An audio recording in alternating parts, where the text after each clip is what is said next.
फौजी अदालतों में सिविलियंस के ट्रायल के खिलाफ इंट्रा कोर्ट अपील पर समाअत के दौरान अदालत ने इस्तफसार किया कि 21D1 के तहत सिविलियंस आर्मी एक्ट के अंडर आते हैं या नहीं। जस्टिस अमीनुद्दीन खान की सरबराही में 7 रुकनी आईनी बेंच ने फौजी अदालतों में सिविलियंस के ट्रायल के खिलाफ इंट्रा कोर्ट अपील पर समाअत की। समाअत का आगाज हुआ तो साबिक chief justice Jawad S Khawaja के वकील ख्वाजा अहमद हुसैन ने दलाइल देते हुए कहा कि आम सिविलियन मिलिट्री एक्ट का सब्जेक्ट नहीं, अफवाज पाकिस्तान के सिविल मुलाजमीन पर आर्मी एक्ट का इतलाक होता है। जस्टिस हसन अजहर रिजवी ने इस्तफसार किया कि क्या एयर बेसिस पर हमला करने पर आर्मी एक्ट का इतलाक होता है। जस्टिस मुसरत हलाली ने इस्तफसार किया कि APS पर हमला हुआ और 9 मई को एहतजाज हुआ, दोनों वाकयात के सिविलियन में क्या फर्क है। वकील अहमद हुसैन ने कहा कि APS वाकया के बाद 21वीं तरमीम की गई, जिस पर जस्टिस मुसरत हलाली ने रिमार्क्स में कहा कि APS में सारे सिविलियन बच्चे मारे गए। वकील ने इस मौका पर कहा कि हमारा मुकदमा आइन से बाहर नहीं है, 9 मई वालों का ट्रायल हो लेकिन मिलिट्री नहीं। वजीर आजम से पाकिस्तान में तैनात चीनी सफीर की मुलाकात, इक्तसादी अमूर पर गुफ्तगू। वजीर आजम मोहम्मद शहबाज शरीफ से अवामी जमहूरिया चीन के पाकिस्तान में तैनात सफीर जियांग जीडोंग की वजीर आजम हाउस में मुलाकात हुई, जिसमें दोनों ममालिक के दरमियान इक्तसादी और सिक्योरिटी ताउन से मुतल्लिक अमूर पर तबादला ख्याल किया गया।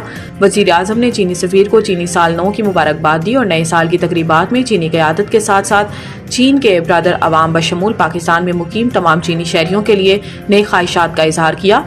इन्होंने उम्मीद जाहिर की है कि यह नया साल पाकिस्तान और चीन के दरमियान दोस्ती के रिश्ते को मजीद मजबूत करेगा और दोनों ममालिक के अवाम के लिए खुशहाली लाएगा। चीनी सफीर ने इस खुशी के मौका पर चीनी हुकूमत और इसके अवाम के लिए नेक तमन्नाओं का इजहार करने पर वजीर आजम और पाकिस्तानी अवाम का शुक्रिया अदा किया।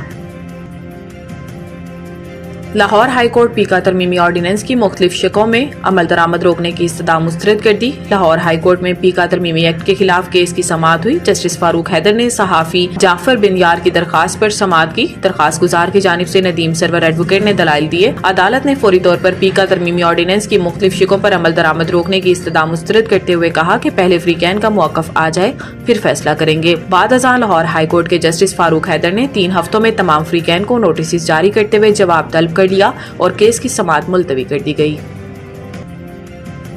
सेनेटर फैसल वावडा की जानिब से कायमा कमेटी के इजलास में 3 FBR अफसरान की तरफ से कत्ल की धमकियों के इल्जाम पर FBR ऑफिसर्स एसोसिएशन का रद्द-ए-अमल सामने आ गया। FBR inland revenue service officers association ने सेनेटर फैसल वावडा के इल्जामात पर रद्द-ए-अमल देते हुए कहा कि फैसल वावडा के इल्जामात की सख्ती से तरदीद करते हैं। इनलैंड रेवेन्यू सर्विस अफसरान ने फैसल वावडा को कोई धमकियां नहीं दी। Inland revenue service officers association ने कहा कि सरकारी गाड़ियों की खरीदारी कवायद के मुताबिक हुई। अफसरान को बदनाम करने की कोशिश नाकाबिले कबूल है। फैसल वावडा अपने इल्जामात के सबूत पेश करें। बेबुनियाद बयानात अफसरान के हौसले पस्त कर रहे हैं। टैक्स वसूली के अमल को नुकसान पहुंच सकता है। अफसरान ईमानदारी और पेशेवराना असूलों पर कारबंद है। अफसरान की इज्जत और वकार का हर हाल में दिफा करेंगे।